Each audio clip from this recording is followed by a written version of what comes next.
O padre Dr. José Eduardo, que é padre da Diocese de Osasco, pároco da paróquia São Domingos, doutor em Teologia Moral pela Pontifícia Universidade Romana de Santa Cruz e professor da Universidade Salesiana e da Faculdade de São Bento. Então, sem mais delongas, passo diretamente ao tema. Minha função aqui é explicar um pouco a gênese da ideologia de gênero. Como é que isso surgiu na cabeça de alguém, porque parece uma ideia absurda que haja algum ser humano que esteja empenhado em acabar com a família. Quando nós falamos isso, imediatamente as pessoas... Porque, veja bem, quando as pessoas não têm argumento, o que lhes resta é a rotulação. Então, elas começam a dizer, você é louco, você não sabe o que você está falando, você é um fundamentalista, quaisquer outros tipos de rótulos. O fato é que nós precisamos ir às fontes, entender o que acontece. Pois bem, quando falamos de ideologia de gênero, nós poderíamos começar a partir de diversas alturas históricas para falarmos da gênese do problema. Eu começo falando de um autor que é fundamental, que está, por assim dizer, na cabeça de toda essa moderna ideia da necessidade de desconstrução da família. É o nosso conhecido Karl Marx. Marx foi um autor que teve suas fases. Então, a primeira fase, na qual ele, migrando da filosofia, escreveu um manifesto comunista, em que ele auspiciava o surgimento de uma sociedade igualitária, de uma sociedade em que todas as pessoas tivessem as mesmas condições de vida, obviamente não alcançadas pela sua própria liberdade, mas dada-lhes pelo Estado. Quer dizer, é a igualdade sob o preço do totalitarismo, da ditadura do partido. Marx depois teve uma segunda fase, que foi a fase na qual ele se dedicou à transposição econômica da sua teoria, e ele passou quase toda a sua vida escrevendo Das Kapital. O Capital, um livro imenso. Aliás, ele morreu sem ter concluído esse livro. Mas ele estudava muito. E ele estudava para entender as razões da desigualdade na sociedade. E, depois de longos anos de estudo, nos seus últimos meses de vida, ele escreveu um livro pouco conhecido. Esse aqui, A Origem da Família, da Propriedade Privada e do Estado.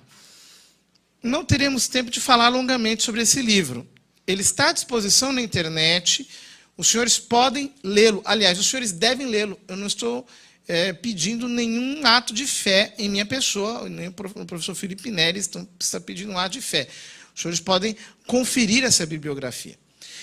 Nesse livro, partindo das investigações de um antropólogo chamado Morgan, Marx escogita uma teoria mirabolante sobre o início da família. Obviamente, ele não prova essa teoria. Aliás, não precisa provar, ele simplesmente apresenta os dados e constrói em cima desses dados. Ele diz o seguinte: no início, as sociedades humanas viviam em hordas de pessoas que não eram estratificadas sexualmente. Então, todos os homens mantinham relações sexuais com todas as mulheres. Nessa sociedade, todos eram iguais, porque ninguém sabia quem era o seu pai. As pessoas sabiam quem era a sua mãe, eram cuidadas por elas, mas, porque a mulher era privada de força física, Marx dizia, aquela sociedade não era estratificada, era uma sociedade onde havia liberdade sexual, e com a sua inteira liberdade sexual, ali havia uma igualdade radical entre todas as pessoas. Todos tinham acesso sexual a todos. Até um determinado momento em que, diz ele, o macho, pela força física, se impôs sobre as fêmeas e passou a exigir fidelidade da fêmea. reduzindo-a, assim, aqui eu entro dentro da linguagem marxista, à sua propriedade privada. Portanto, o que dá origem à propriedade privada é o matrimônio. Para Marx, o matrimônio é o que origina o patrimônio. Então, está embutida nessa sua análise, aqui o livro é de autoria de Engels, porque, os senhores vão ler na introdução do livro, o Engels explica, essa é uma obra inacabada do Marx. Ele me entregou antes de morrer, ele não conseguiu concluí-la, então eu a concluí, é assinada por ele. E ali, portanto, apresenta-se a família como um momento original do surgimento da desigualdade na sociedade, como a fonte da psicologia do poder. Essa expressão, a família, fonte da psicologia do poder, depois vai se tornar recorrente em alguns autores marxistas, sobretudo dentre as feministas. Uma delas a cita a valer, que é a Kate Millett, depois nós vamos falar dela. Porém, digamos assim, a teoria sobre a gênese da família em Marx ficou um pouco desconhecida. O movimento marxista como um todo levou 100 anos aproximadamente para dar-se plenamente conta da sua importância. Quer dizer, o Marx, no final da vida, entendeu que a sua sociedade, o mundo como ele imaginava que deveria ser, surgiria somente mediante um preço, que é a destruição da família. Ele não teve tempo de desenvolver essa tese, mas ela está embrionariamente presente aqui neste livro. Podemos reduzir dizendo que a família é uma estrutura endemicamente perversa. Na sequência, a Revolução continuou. Este aqui é o Lenin. E ele aplicou a Revolução, mas apenas como um golpe militar. Notem que as diagnoses do Marx nunca aconteceram. Ele dizia que o número de empresários ia ser cada vez menor, o número de operários ia ser cada vez maior, os operários iam se revoltar contra os empresários e iriam iniciar a ditadura do proletariado. Bom, na Alemanha isso não aconteceu mesmo, ele teve que ir embora de lá, foi para a Inglaterra. O número de empresários foi cada vez aumentando, por causa das condições de vida dos operários que, exigindo seus direitos, iam melhorando de qualidade de vida. Os próprios operários iam comprando as ações das empresas, iam se tornando pares dos seus empregadores, e o número de operários ia diminuindo e melhorando de qualidade. As diagnoses dele não se deram, não se verificaram. E o que aconteceu na Rússia não foi uma ditadura do proletariado, foi um golpe militar. O Lenin se serviu de uma fraqueza do Império do Czar, impôs a Revolução Armada, depois ele ficou velho, percebeu que ia morrer, falou, bom, esse negócio aqui não vai para frente. Ele disse, o sistema de corrupção aqui está tão grande que quem vai assumir será certamente um dos fiscais. Inclusive, eu até sei quem é, o mais espertinho de todos, que é o Stalin. E, de fato, foi assim. O Stalin assumiu, e aí você já não tem um golpe militar, você tem um golpe de Estado. Ele assumiu o comando daquilo. Ou seja, a tese do Marx não se deu mesmo, da ditadura do proletariado. O Lenin já tinha entendido que, para a Revolução, ele teria que incluir outros estratos da sociedade. Ele incluiu os camponeses. Não apenas os operários, como queria o Marx. Ele viu que aquilo não seria possível. E, na medida em que o Estado totalitário começou a se impor sobre as individualidades, a família se foi desagregando. Mas quando ele percebeu que a família estava sendo destruída, ele ficou com medo, porque ele disse, a sociedade vai se destruir também. Ele viu que estava corrompendo a sociedade. Então ele deu marcha ré. Na verdade, ele não tinha entendido a tese originária do Marx, segundo a qual a destruição da família era um passo necessário para a revolução. Na sequência, nós temos essa senhorita, a Kate Millett, que foi a primeira grande feminista radical surgida dentro do movimento marxista. Ela escreveu esse livro, que é a tese doutoral dela, que é a Política Sexual. É um livro muito interessante, eu gostaria de citar trechos dele, mas nós não teremos tempo de citá-los aqui.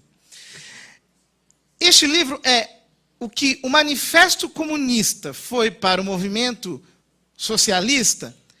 A política sexual da Kate Millett foi um manifesto, um grande manifesto para o movimento feminista.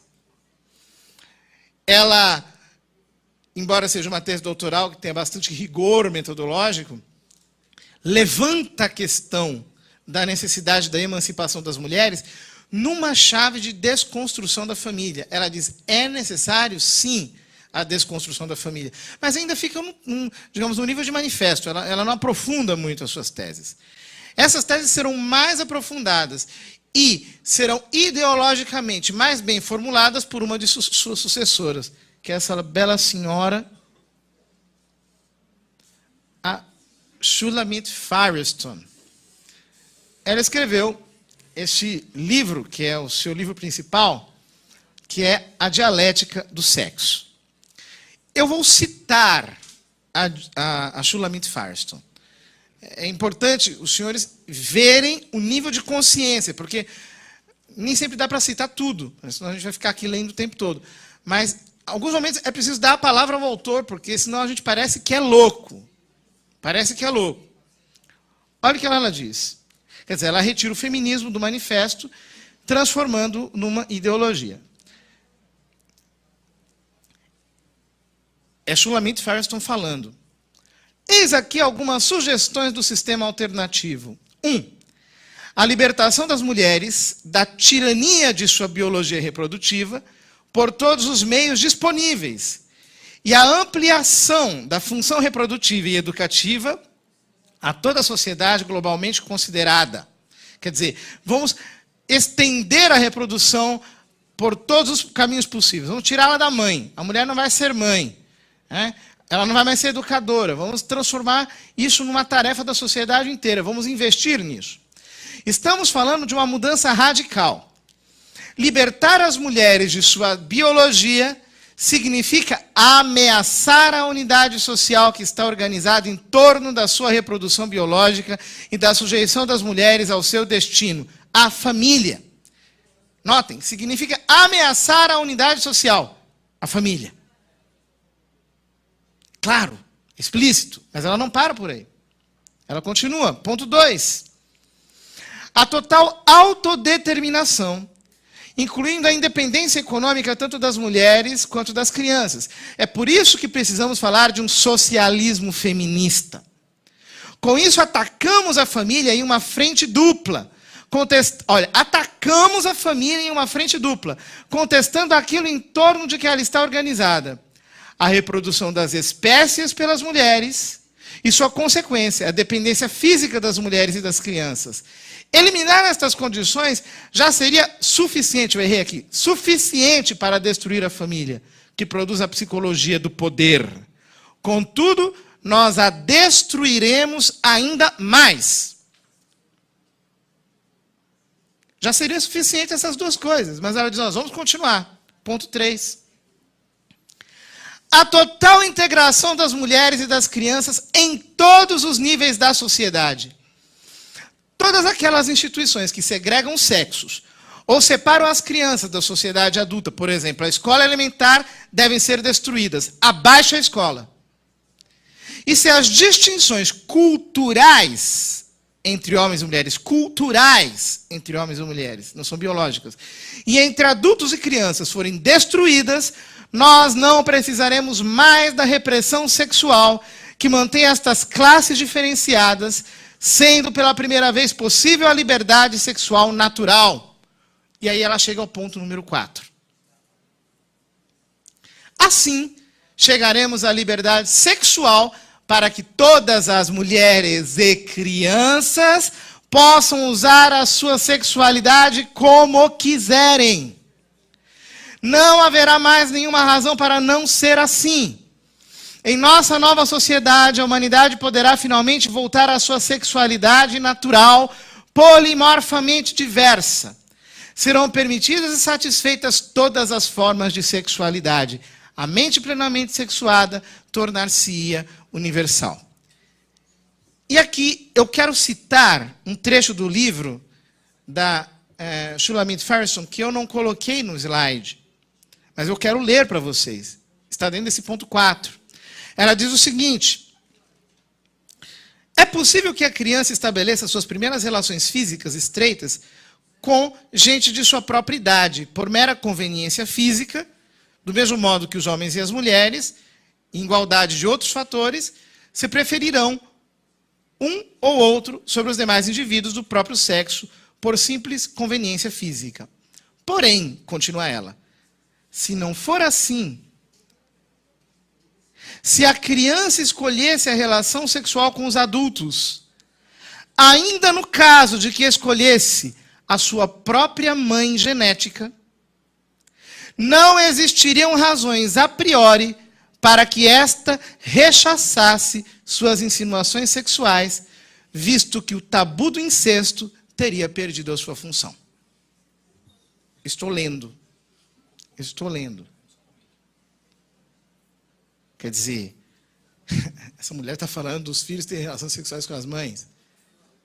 Destruição da família. É o contexto no qual nós estamos nos movendo. Estou citando autores, não creiam em mim. Leiam. Leiam. Está lá, A Dialética do Sexo, de Shulamit Firestone.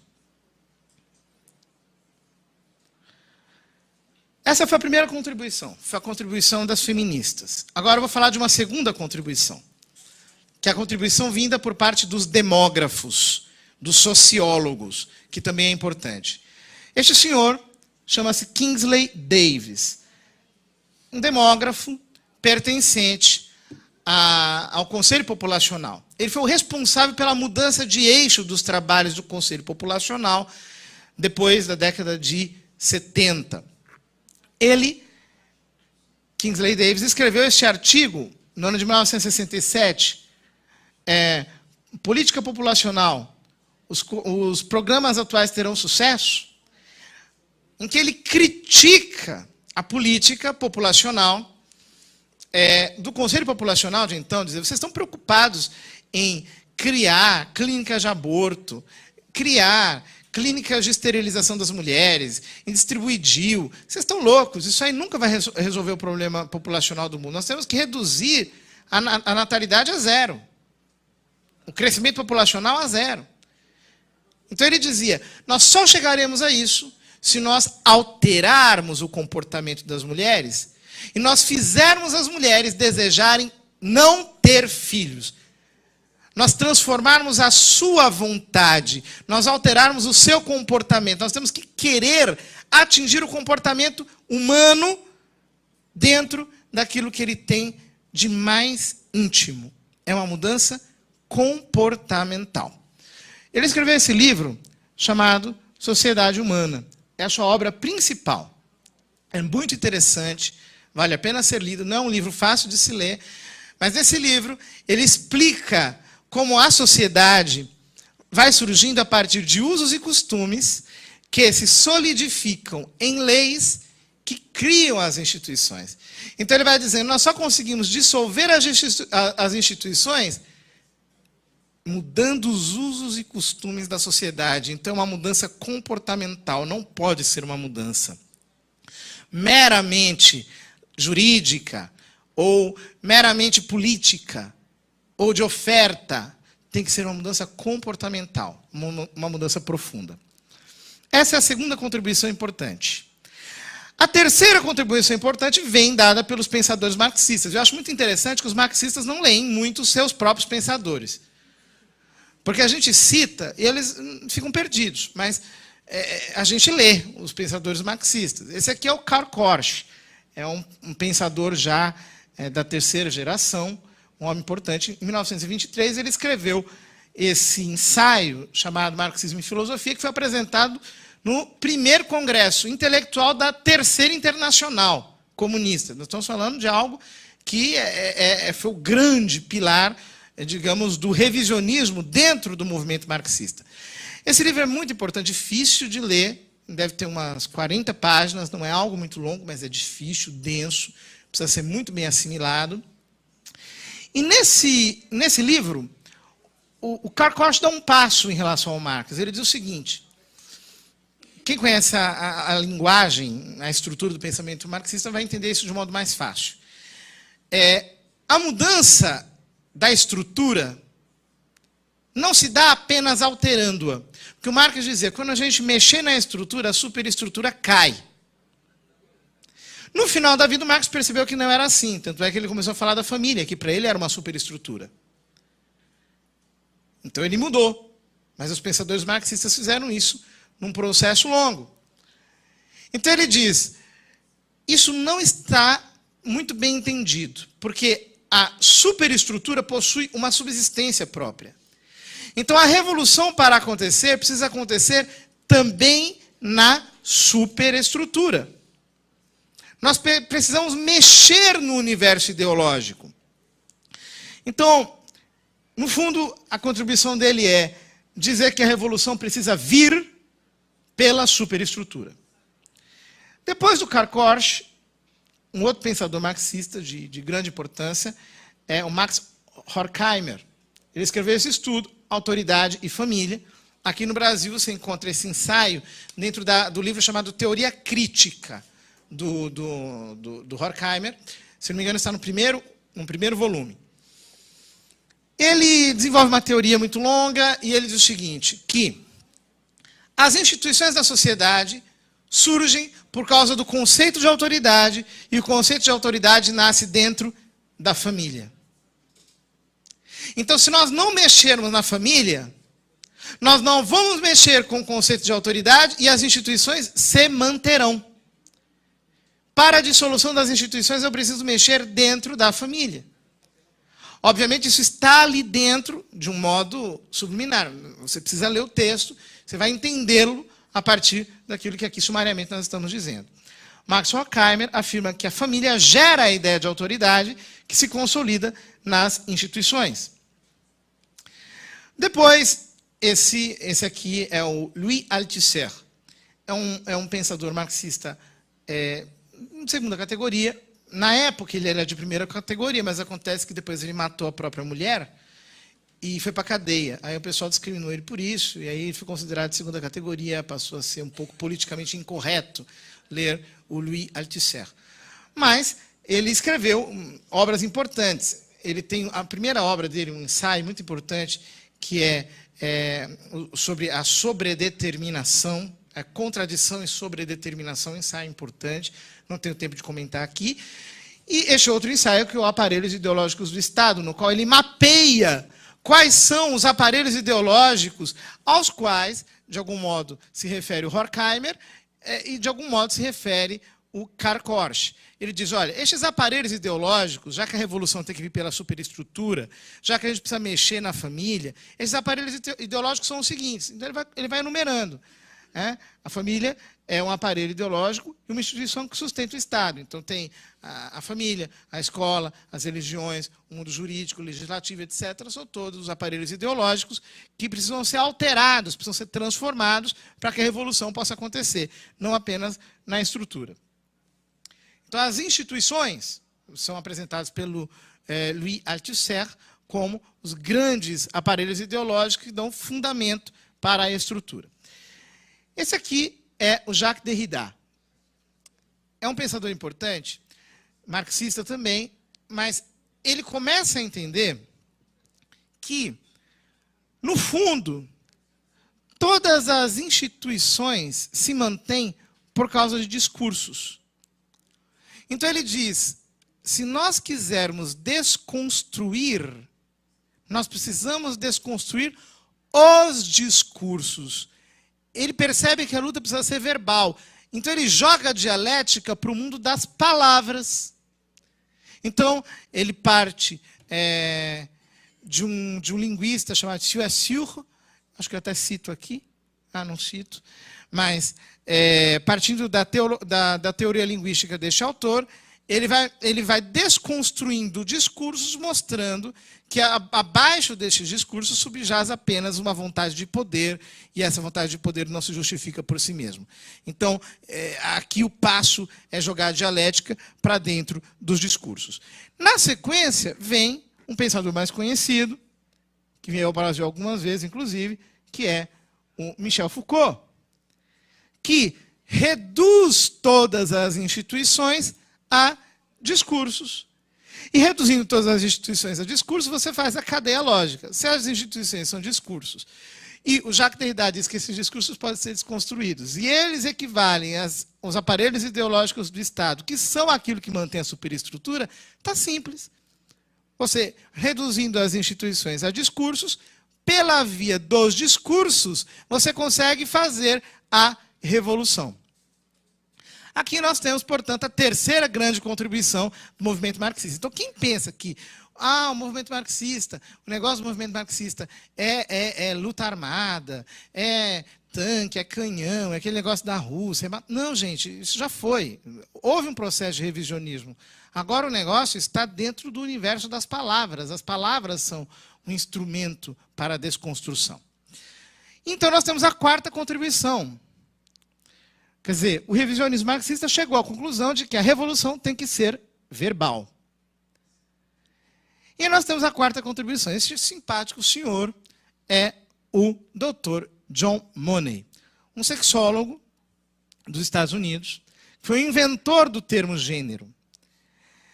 Sexólogo de formação. Ele fez experiência de mudança de sexo no menino Brian, que passou a se chamar Brenda. Brian é um menino gêmeo com outro, que durante a circuncisão, foi fazer uma intervenção cirúrgica de fimose, quando era recém-nascido, eles, não se sabe por quê, utilizaram uma agulha de eletrocauterização e destruíram o órgão reprodutor do Brian.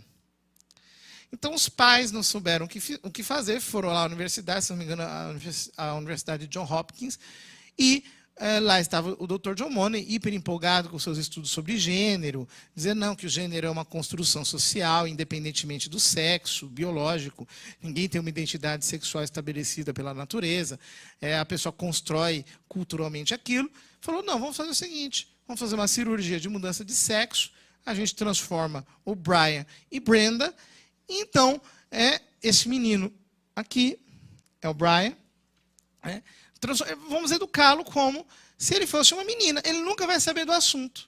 Ele vai pensar que é uma menina e a vida continua. Mais para frente ele vai ver que é estéril, etc.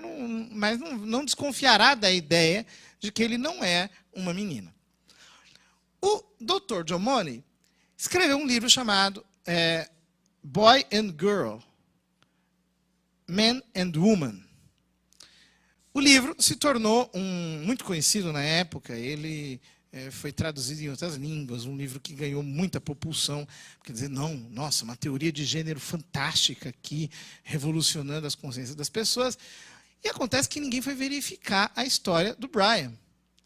Depois de algum tempo, um médico chamado Dr. Milton foi verificar a história do Brian e trouxe o seguinte relatório, porque aquilo que se dizia, não, está tudo perfeito, ele nem desconfia que é menina, aquilo foi uma construção, o gênero é uma construção social, então ele construiu socialmente aquela identidade e vive perfeitamente.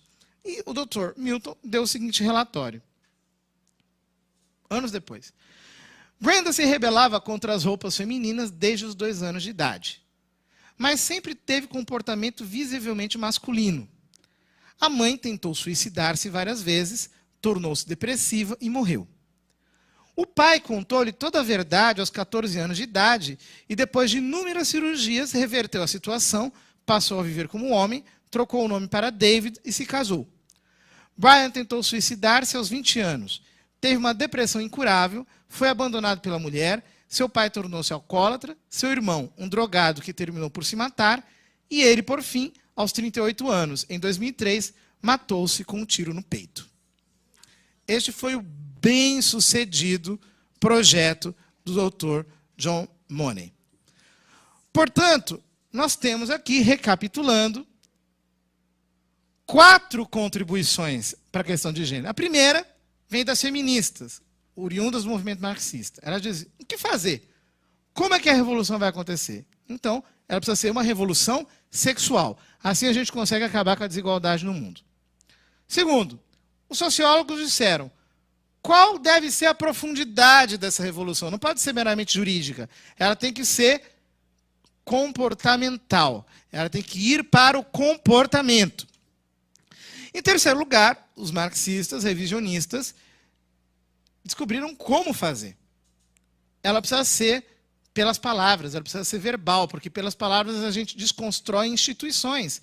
E desconstruindo instituições, a gente consegue realizar a revolução. E o Dr. John Money deu um instrumento, a palavra gênero. São essas as 4 contribuições. No entanto, faltava quem juntasse esses 4 elementos. Mas essa pessoa apareceu. Essa senhora, Judith Butler. Esta senhora juntou os 4 elementos e criou o projeto político da ideologia de gênero. Através deste livro, Gênero em Conflito, ela diz: se uma noção estável de gênero não pode mais provar ser a premissa fundacional da política feminista, talvez seja desejável um novo tipo de política feminista para contestar as próprias reificações de gênero e de identidade. Para contestar o quê? As próprias coisificações, as próprias concreções de gênero e de identidade. Uma nova política que fará da construção variável da identidade não apenas um pré-requisito metodológico e normativo, mas também um objetivo político. Notem, é preciso transformar a identidade em algo solúvel. Nas próprias palavras dela, construção variável da identidade. Eu preciso desconstruí-la e transformar isso num objetivo político. E, de fato, ela conseguiu. Ela esteve na Conferência de Pequim, em 1995. Quem quiser aprofundar o assunto, leia o The Gender Agenda, que está resumido nesse Agenda de Gênero, que está à disposição na internet, que explica como se deu a inserção disso na Conferência de Pequim. Lá, eles simplesmente introduziram a terminologia de gênero, porém sem defini-la. Eles incubaram ali a palavra gênero, já estrategicamente construída, mas não a explicaram. A descompactação desta terminologia se deu anos depois na Conferência de Yogyakarta. Os princípios de Yogyakarta podem ser lidos na internet, estão à disposição. São princípios sobre a aplicação da legislação internacional de direitos humanos em relação à orientação sexual e identidade de gênero, que dá, digamos assim, o norte da política em relação àquilo que é augurado pela ideologia de gênero. E diz aqui, dizem os princípios de Yogyakarta. Eu copiei, eu simplesmente tirei do documento e coloquei aqui. Entendendo identidade de gênero como estando referida à experiência interna, individual e profundamente sentida que cada pessoa tem em relação ao gênero, que pode ou não corresponder ao sexo atribuído no nascimento, incluindo-se aí o sentimento pessoal do corpo, que pode envolver, por livre escolha, modificação da aparência ou função corporal por meios médicos, cirúrgicos ou outros, e outras expressões de gênero, inclusive o modo de vestir-se, o modo de falar e maneirismos.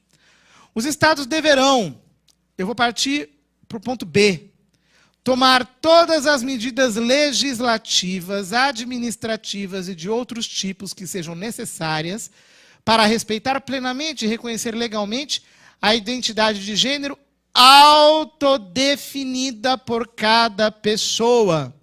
Ou seja, entrando a ideologia de gênero na legislação, a identidade se torna algo indefinido, porque é autodefinido por cada pessoa. Então, todas as determinações sociais que estiverem baseadas na diferença entre homem e mulher perdem sentido. As feministas acham que isso é para favorecê-las. Eu brinco com elas e digo o seguinte: minhas filhas, veja bem. Se um homem nasceu lá, botaram o nome dele de Manuel, o seu Manuel, dá sei lá, um calor nele. E ele diz, não, meu nome é Zuleika. E ele resolve dar uma surra na dona Margarida. Dizendo, não, eu sou mulher, meu nome é Zuleika. Eu me autodefini mulher. A Lei Maria da Penha vai valer para quem?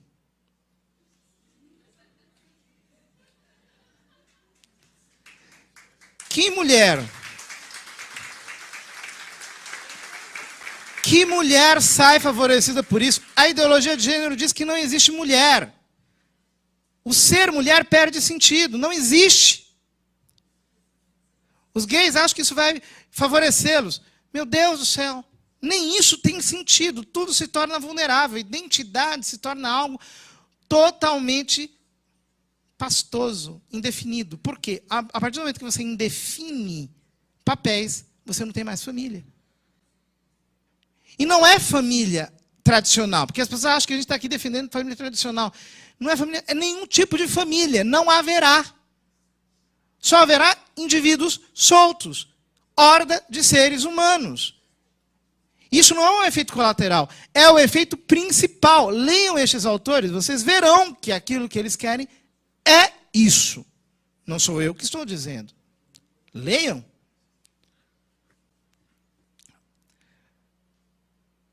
No Brasil, atualmente estão tramitando diversos projetos de lei que aplicam a perspectiva de gênero. Por exemplo, o PL 6293 de 2013. Artigo 1º. Esta lei altera o artigo 1º da Lei 9.455, de 7 de abril de 97, para tornar crime de tortura o ato de constranger alguém com emprego de violência ou grave ameaça, causando-lhe sofrimento físico ou mental em razão de discriminação de gênero. A palavra gênero vem ali inserida, embutida com esse significado. Quer dizer, discriminação de gênero é considerada crime de tortura. Gravíssimo. Mas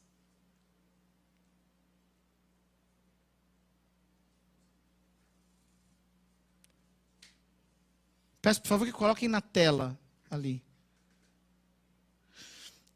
PL 6.010 de 2013. Esta lei altera o artigo 27 da Lei 9.394, 20 de dezembro de 96, que estabelece as diretrizes e bases.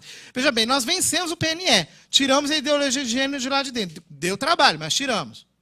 Graças à ajuda de todos vocês, que escreveram, etc. Aí vem o 6010 já na sequência. Para explicitar, e não é, veja bem, o PNE vale 10 anos, aqui é a Lei de Diretrizes e Bases, vale para sempre na educação nacional. Para explicitar a necessidade dos conteúdos curriculares da educação básica, enfatizar como diretriz o respeito à igualdade de gênero e na prevenção e enfrentamento da violência doméstica e contra pessoas em situação de vulnerabilidade. Volta, e agora pior, na Lei de Diretrizes e Bases.